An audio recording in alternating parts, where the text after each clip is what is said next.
আজকে ইফতারে চিংড়ি মাছ রান্না করতে গিয়েও পরে মুরগির মাংস গরুর মাংস রান্না করলাম। তো আজকে ইফতারে কি করেছিলাম তা নিয়ে থাকছে আজকের ব্লগ। আশা করি লাস্ট পর্যন্ত ভিডিওটা দেখবে। আসসালামু আলাইকুম এভরিওয়ান, কেমন আছো তোমরা সবাই? আশা করি সবাই ভালো আছো। প্রতিদিন আমার একটাই রুটিন, দুপুরে নামাজ পড়ে এসে দেখা যে আমার শাশুড়ি কি রান্না করবে আজকে। তো এখানে দেখি যে রুই মাছ সিদ্ধ করে নিয়েছে, এগুলো ভর্তা করবে। আর এখানে করলা দিয়ে একটা মাছের চচ্চড়ি করেছে আমার শ্বশুরের জন্য। তো ফার্স্টে চিংড়ি মাছ রান্না করব, বের করে আমি একদম কেটে কুটে বেছে নিয়েছি। এমন টাইমে আমার শ্বশুর কতগুলো গরুর মাংস নিয়ে এসেছে, একদম ফ্রেশ গরুর মাংস, মাত্রই বাজার থেকে নিয়ে আসলো।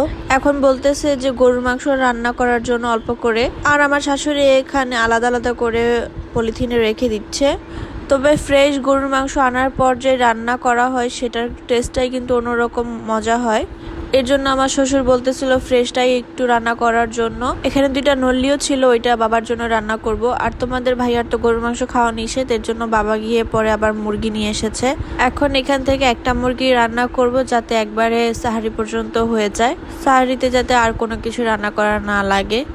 আর ইদানিং আমার শ্বশুর শুধু বারবার করে বলতেছে যে মশলা কম দিয়ে রান্নাবান্না করতে, মশলা নাকি বেশি হয়ে যায়। মাংস আজকে এই কম মশলা দিয়ে রান্না করতে বলেছে, কিন্তু মাংস জিনিসটা কম মশলায় আসলে রান্না করলে আমার কাছে মনে হয় কেন জানি মজা হবে না। কারণ মাংস জিনিসটা এত কম মশলায় রান্না করা যায় না, আর রান্না করলেও সেটা আসলে খেতে কেমন হবে আমি জানি না। আজকেই রান্না করতেছি আমি মশলা কম দিয়ে। আর আজকের গরুর মাংসে হাড্ডি কম, মাংস বেশি। যদিও হাড্ডিওয়ালা মাংসই বেশি খেতে ভালো লাগে, তবে এখানে সলিড পিসগুলো অনেক বেশি ছিল। আমার কাছে গরুর মাংসের মধ্যে করলির যেই মাংসটা না, ওইটা খেতে খুবই মজা লাগে। আর সিনার মাংস। তোমাদের কার কার কাছে করলির গোস্ত ভালো লাগে আমাকে কমেন্ট করে জানায় যেও। যাই হোক, মশলাটা কষিয়ে তারপর এখন ঝোল দিয়ে দিচ্ছি। আর ঝোল দিয়ে আরেক চুলায় এখন আমি মুরগির মাংসের জন্য মশলা কষিয়ে নিয়েছি। এখানে কম মশলা দিই নাই, কারণ এটা সবাই আমরা খাবো, বাবা হচ্ছে মুরগির মাংস খায় না, তাই এখানে যতটুকু দেওয়ার অতটুকুই দিয়েছি। আচ্ছা, আমার কাছে কি শুধু এরকম মনে হয় কিনা আমি জানি না, আমার কাছে যে পাকিস্তানি মুরগিটা যে রান্না করা হয় না আলু দিয়ে, ওইটা আমার কাছে খেতে জানি কেন ভালো লাগে না একদমই। আমাদের বাসায় সবসময় লেয়ার মুরগি খায়, কিন্তু আজকে শুধু ফার্মের মুরগি এনেছে। আমার কাছে কেন জানি মনে হয় পাকিস্তানি মুরগি থেকে এই ফার্মের মুরগি আর লেয়ার মুরগি রান্না করাটাই বেশি মজা। আর পাকিস্তানি মুরগি হচ্ছে রোস্টের জন্য মজা, এটাই আমার কাছে মনে হয়। যাই হোক, এখানে আমি ডিম চপের জন্য আলুটা আজকে কাঁচামরিচ দিয়ে ভর্তা করেছি। শুকনা মরিচটা টালতে পারি না, কারণ দুই চুলাই হচ্ছে রান্না বসানো ছিল, এর জন্য আর আলসামো করে আর নামাই নেই। যাই হোক, দুই চুলায় রান্না বসিয়ে দিয়ে এসে এখন আমি গুড়ের শরবত বানাচ্ছি। বাসার সবাই গুড়ের শরবত খায়। এখন থেকে আমিও ঠিক করেছি যে গুড়ের শরবতই খাবো, কারণ চিনিটা অ্যাভয়েড করতে চাচ্ছি। আমি চিনি এমনিতেও কম খাই, কিন্তু ভেবেছি যে এখন থেকে গুড়ের শরবতটাই খাবো, চিনি আর খাবো না।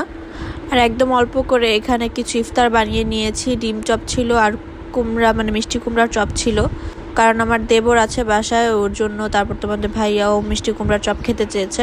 এই যে গরুর মাংস তো রান্না করলাম, এখন জানি না এটা খেতে কেমন হবে।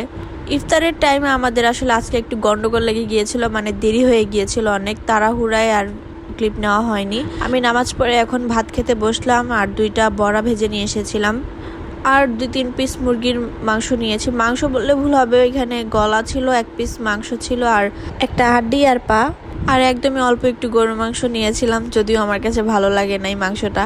যাই হোক, খাচ্ছিলাম আর এমডি ফিজের ভিডিও দেখছিলাম, সেটাও ইফতারেরই ছিল। ও তো পাকিস্তানে গিয়েছে, ওর ব্লগগুলো আসলে ভালোই লাগছে। আর আমি খাচ্ছিলাম, তোমাদের ভাইয়া সাইড দিয়ে শুয়েছিল, তাই ওকেও সাথতেছিলাম যে আসো তোমাকেও একটু খাওয়াই দিই।